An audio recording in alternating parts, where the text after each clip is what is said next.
as you're limping into the... We're here in the Lumpia House number 2.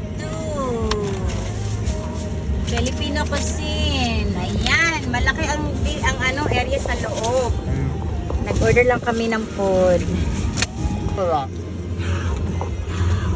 You want to go inside? I thought you already give a Filipino. Mama, can I have one?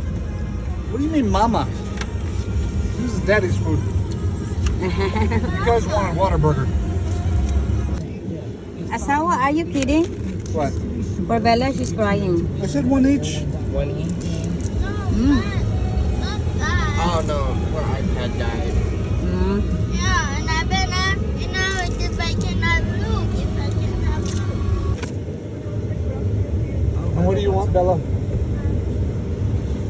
Do you have a chicken? Halo, halo.